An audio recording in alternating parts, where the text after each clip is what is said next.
Hey everyone, let's talk about the class that I decided to stick with on Idle, and that's Fire Poison Mage. This class feels so good, especially when you're doing growth dungeons and you're killing the mobs on your stages. The biggest advantage of an FP Mage is you're able to attack above and below the moment you hit level 60.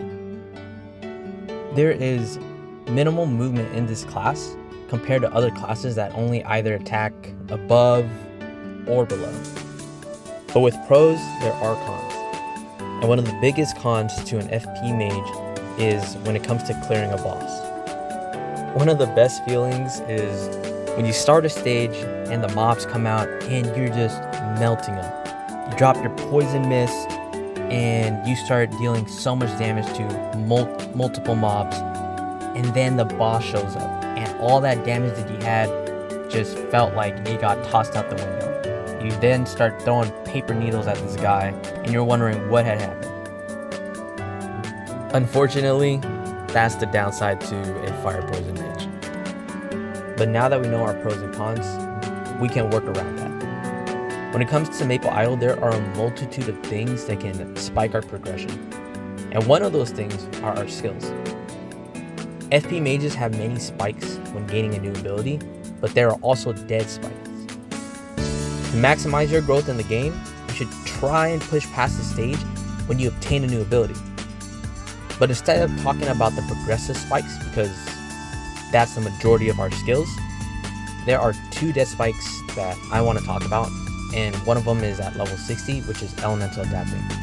It is pretty much useless for clearing stages or any kind of PvE content. It's really good for PvP. And the other skill is at level 73. I'll put the name down below. But meaning that when you hit these two skills, you're not going to be able to clear a stage. So it's just best to kind of keep idling and ride that wave until you get past that. Now I want to talk about the skills that we are going to get, because it is important to consider what I like to call unique masteries. FP mages and Ice Lightning mages have very similar masteries, but only some are unique to their class. In later levels of the game, what makes an FP mage unique is how a part of their damage revolves around getting the stacks of poison on your mobs, and the more stacks of poison they have, the more damage you will do. Though, I should mention, the poison ticks are nice, but do not rely on them as your main source of damage. Do not try to tune that damage by doing something crazy like increasing the status effect with the Marksman Companion. It's just not worth it at this level. A couple of class passives you should consider for your stat build is having above 50% mana for attack speed boost, which you get in the earlier levels. There is another skill, Final Damage Boost, over 50% mana at level 75. And we do get a crit rate and crit damage boost at level 74. Essentially, these passives are something you want to consider to build your stats around as you're progressing through the game. For example, being below 50% mana is going to be a detriment to your overall damage output just because of those previous passives that I have mentioned. But if we were to talk about stats, in the early stages of the game, you definitely want to just overload on straight damage.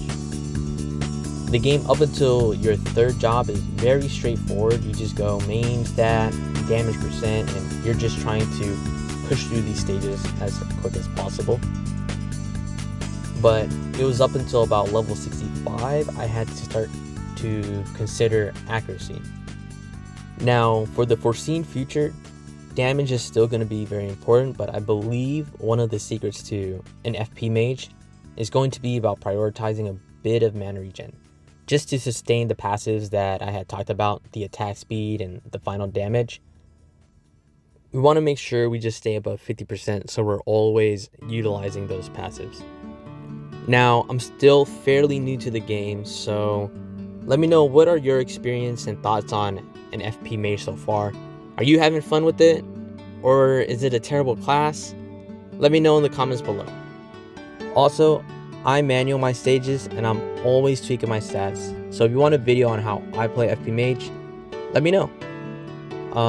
If this video was helpful to you in some way, Please like and subscribe for more content. Thank you so much for watching, and keep kinda island.